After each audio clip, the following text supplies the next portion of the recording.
Paul Graham melihat bahwa upaya Amerika Serikat melalui Biro Badan Intelijen Amerikanya CIA, terutama di bawah Allen Dulles, ini menguasai Indonesia dan melengsarkan Bung Karno. Bukan hanya melengsarkan Bung Karno yang dianggap komunis dan membahayakan kepentingan global Amerika di Asia Tenggara, di Asia, tapi juga merebut sumber alam di Papua, emas dan tembaga.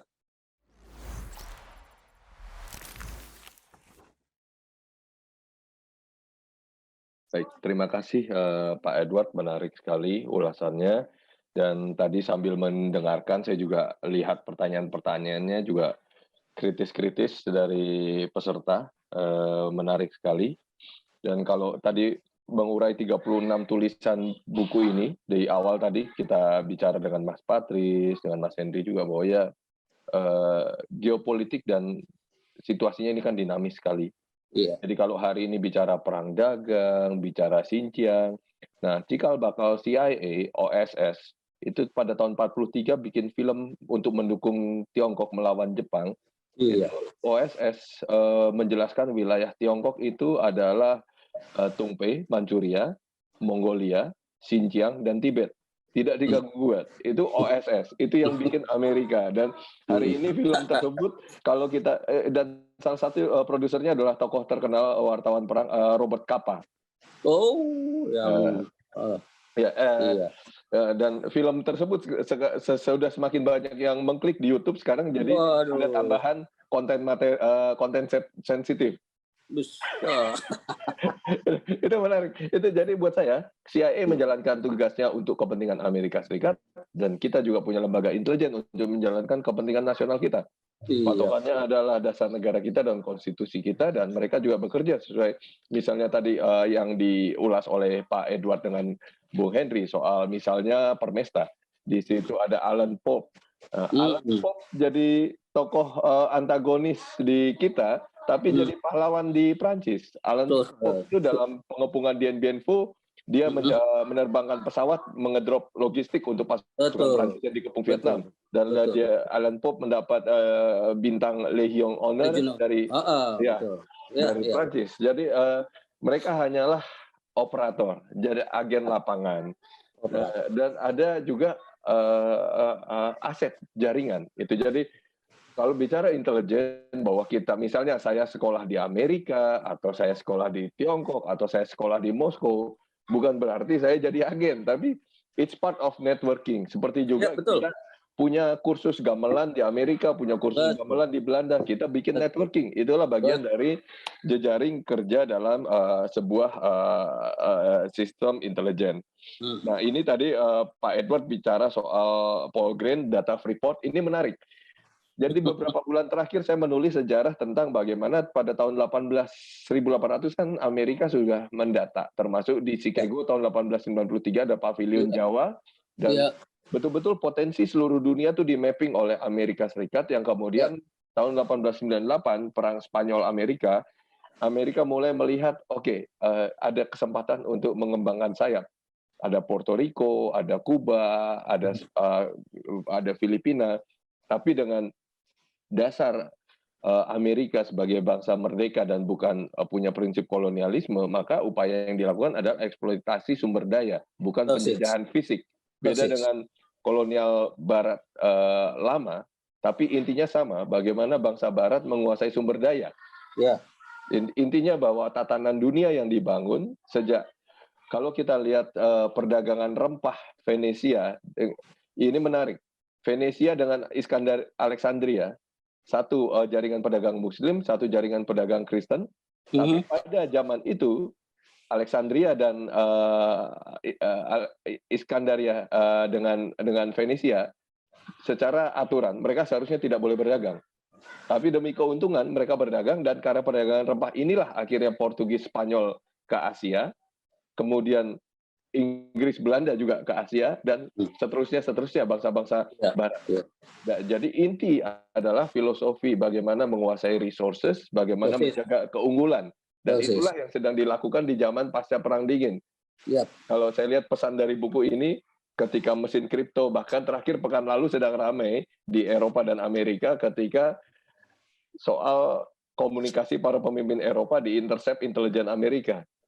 Jadi bahwa memang pertemanan itu relatif dan kepentingan masing-masing negara lah yang paling utama. Kalau kita lihat dari uraian-uraian disampaikan Profesor Kishore Mahbubani, ya beliau selalu menceritakan pentingnya menjaga stabilitas ASEAN, bagaimana kontestasi antara Amerika dengan Tiongkok, bagaimana ASEAN tetap utuh sebagai satu blok dan bagaimana kita melihat kepentingan kita sebagai yang paling depan. Nah, ini ada beberapa pertanyaan.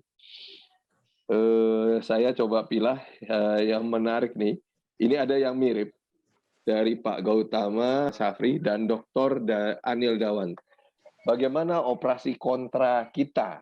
Nah, ini menarik kalau saya lihat di tulisannya Bung Henry dikaitkan dengan beberapa kajian yang sejaman. Sesudah tadi Pak Edward juga bilang zaman Pak Harto kita juga dekat ke barat. Itu kan menarik, pada tahun 70-80-an kita banyak memberikan fasilitas buat barat termasuk kerjasama intelijen. Kalau sekarang ada Five Eyes, zaman itu kita melakukan monitoring terhadap kedutaan-kedutaan Blok Timur, dan kantornya hari ini masih ada dekat Masjid Sunda Kelapa.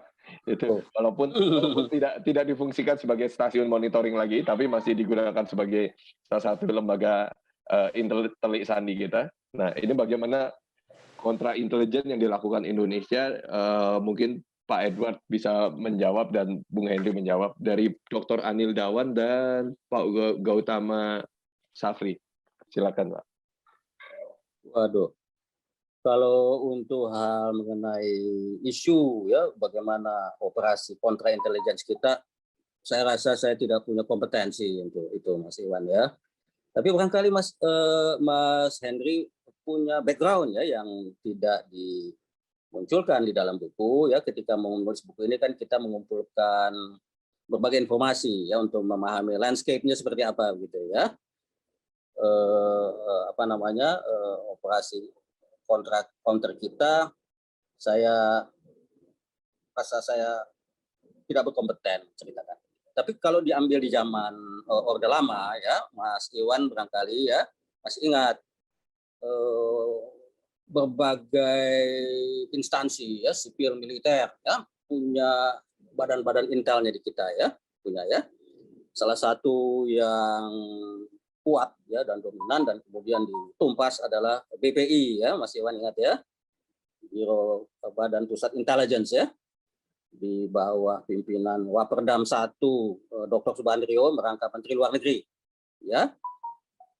Ini kemudian berhadapan-hadapan ya dengan intelnya militer Angkatan Darat khususnya ya, tapi militer-militer yang lain juga punya ya bagian-bagian unit-unit yang mengurus intelligence ya. Kita ingat barangkali salah satu anggota Dewan Revolusi yang utama ya, walaupun yang bersangkutan sendiri membantah ya, Letnan Kolonel Penerbang ya Heru Atmojo. Di dalam Dewan Revolusi hanya disebut Letnan Kolonel Heru ya. Padahal AURI dulu standarnya adalah Letnan Kolonel Udara Penerbang. Nah, Heru bisa siapa saja, Heru Atmojo dan lain-lain ya. Pak Heru almarhum ini kan sering disebut Intel AU ya. Dinas Intel AU itu ada sendiri ya. Kalau saya tidak salah, Pak Heru Atmojo ini dinas unit bagian intelijen udara. Pemotretan ya yang kemudian diterjemahkan hasil pemotretan itu untuk pengambilan keputusan operasi militer ya. Tapi kemudian waktu itu ada cerita sendiri ya, kita tahu bahwa akhirnya Pak Menpangau waktu itu Laksamana Madya Omardhani memerintahkan Heru Atmojo untuk mencari info ya, bahkan ada gerakan oleh perwira Angkatan Darat terhadap perwira tinggi angkatan mereka sendiri ya. Itu cerita yang lain. Tapi saya ingin katakan saya sendiri tidak tahu landscape-nya seperti apa ya operasi kontra kita ya. Jadi saya merasa tidak berkompeten, Mas Iwan, untuk menjawab ini. Ya, barangkali Mas Iwan sendiri yang harus menjelaskan nih. Baik, Bung Henry, silakan. Ya, terima kasih.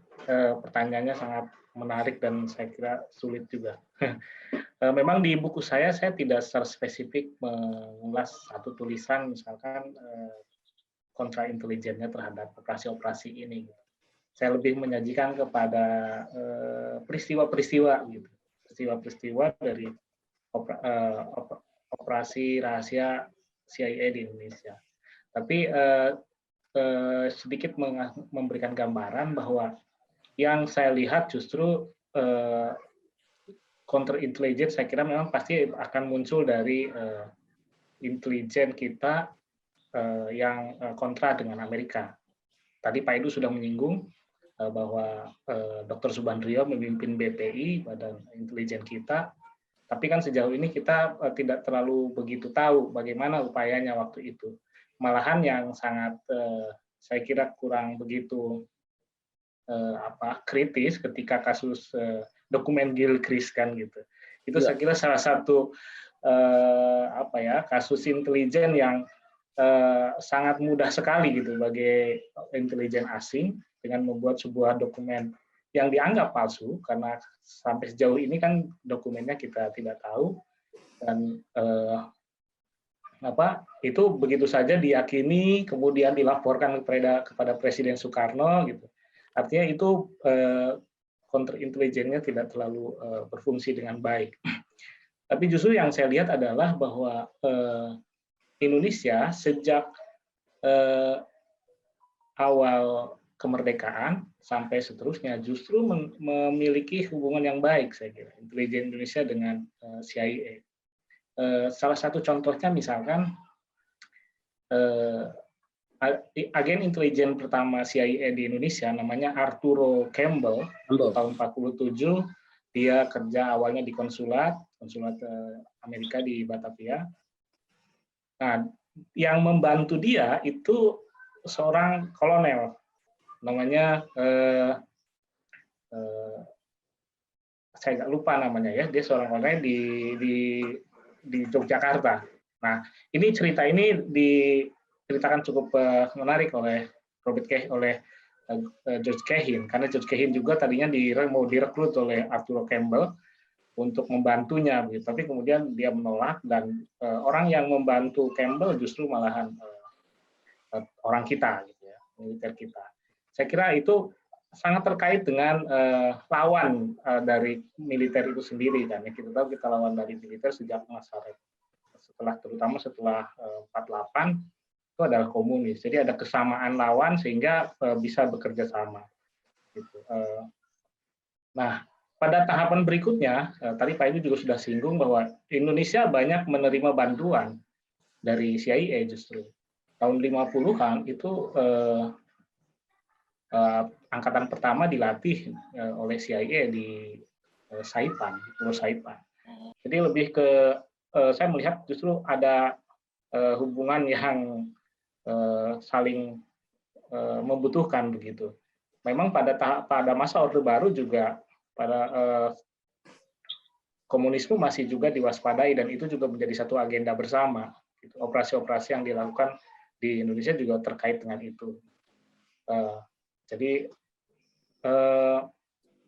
mengenai counter intelligence saya kira memang perlu buat saya pribadi perlu menambah kajian lagi, referensi lagi, karena ini sangat menarik untuk melihat sisi lain dari upaya mengcounter operasi-operasi CIA di Indonesia.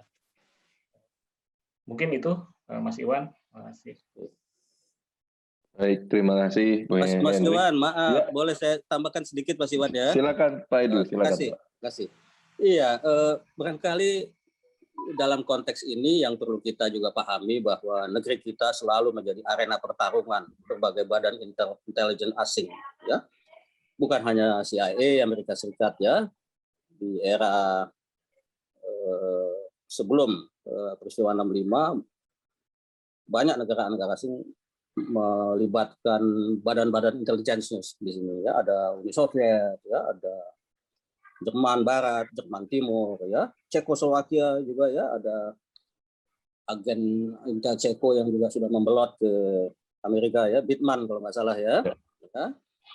Dan Jepang juga, ya, Jepang, ya, Inggris tentu juga, ya, dan ini luar biasa serunya kalau kita baca di berbagai belahan ya. Setelah 65 ya, ini juga buku Mas Hendri sendiri juga menjelaskan tuh beberapa kejadian ya, terutama antara Amerika Serikat dan Uni Soviet gitu ya, saling merekrut ya. KGB menyuap agen CIA ya untuk menjual data daftar siapa saja orang-orang CIA yang ada di kawasan ya di sekitar Indonesia, di Indonesia ya, kemudian dia kena dihukum. Tapi juga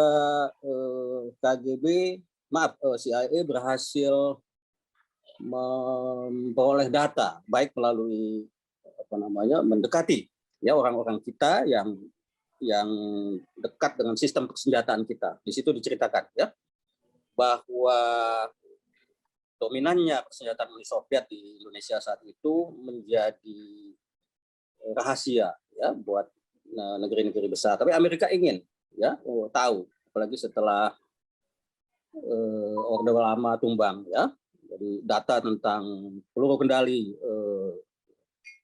SAM-2 guideline ya yang menembak pesawat U-2 ya Gary Powers ya tahun 60 di atas Rusia itu waktu itu hebat ya karena terbang tinggi sekali ya 60.000 feet lebih barangkali ya. SAM-2 juga kemudian menembak satu U-2 lagi di Kuba ya 61 kalau nggak salah ya, 2 kali kena ya. Dan Amerika ingin tahu nih sebab U-2 itu kan andalan Amerika ya. Lalu juga tentang pesawat MiG-21 ya yang waktu itu masih belum banyak yang menggunakan kecuali Pakta Warsawa ya. Nah, saya pernah membaca sebuah buku ya Mas Iwan ya yang menjelaskan bahwa sebagian besar MiG-21 kita udah diboyong ke Amerika ya, dan ada nomor seri sekian ada di mana, nomor seri sekian ada di mana, kemudian dibentuk tim khusus untuk uji coba pesawat ini, diadu dengan pesawat-pesawat Amerika yang dominan pada waktu itu, Phantom ya atau Thunder Chief ya yang waktu itu dominan di perang Vietnam. Nah, itu kemudian ya. Tapi yang saya ingin katakan adalah bahwa saya pastilah kita badan intelligence kita punya unit yang namanya kontra intelligence pasti ya. Karena itu kan bagian dari keseluruhan ya sistem badan intelligence ya. Tapi saya tentu saja tadi saya katakan saya tidak berkompeten untuk menceritakan ini ya, bahwa itu ada pasti, tapi bagaimana wujudnya, organisasinya, strukturnya, aktivitasnya ya mohon maaf. Terima kasih Mas Iwan. Baik, terima kasih Pak Edu.